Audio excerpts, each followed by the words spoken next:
ऐसे में किसी हिंदू संगठन ने, किसी हिंदू लोक प्रतिनिधि ने, किसी राजनीतिक दल के हिंदू सांसद विधायक ने कोई आवाज उठाया है?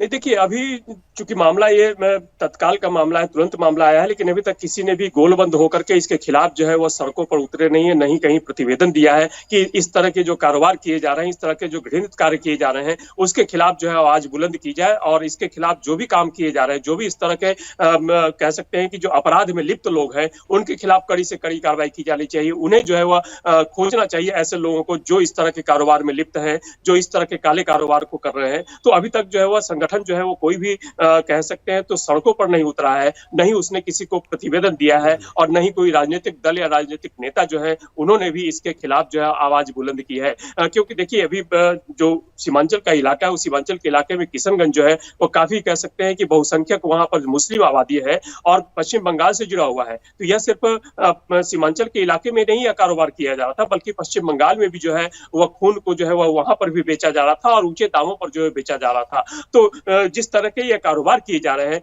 निश्चित रूप से घृणित है और अपराध की श्रेणी में जो है वो काफी बड़ा अपराध ये माना जा सकता है। इसे सौदागर नहीं कहा जा सकता है, इसे सौदा भी नहीं कहा जा सकता है। तो अभी तो साफ साफ रक्त जिहाद है। धन्यवाद अपडेट देने के लिए अंजनी पांडे। इस पर नजर बनाए रखना और हम ऐसे रक्त जिहादियों को खोज कर लाएंगे और किसी भी कीमत पर इस धंधे को चलने नहीं देंगे, जिहाद को चलने नहीं देंगे।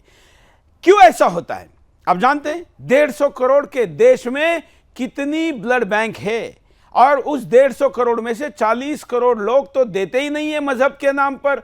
फिर स्थिति क्या है?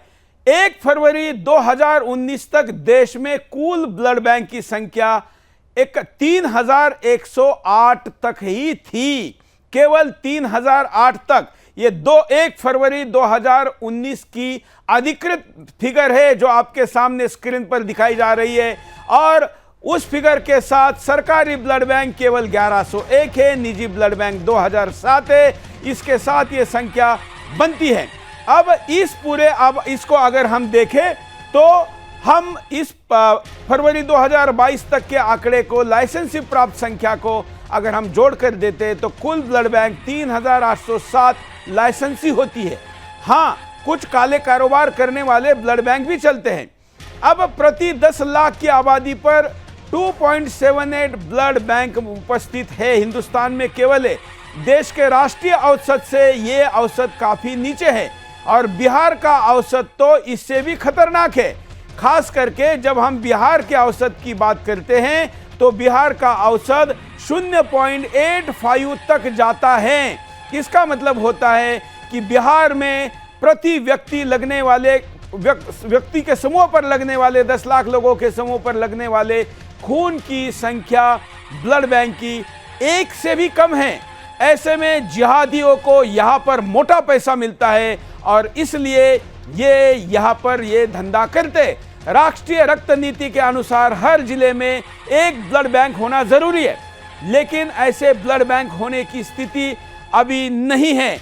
देश के 30 जिलों में आज भी ब्लड बैंक नहीं है। ई रक्त कोष नाम की व्यवस्था बनाई गई, लेकिन उससे भी काम नहीं बना।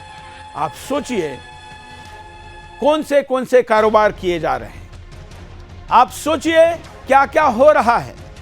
आप सोचिए कौन से जिहाद हो रहे हैं और ब्लड की ये कमी, खून की ये कमी कितने लोगों के लिए अपना मजहबी एजेंडा सेट करने के लिए अवसर दे रही है।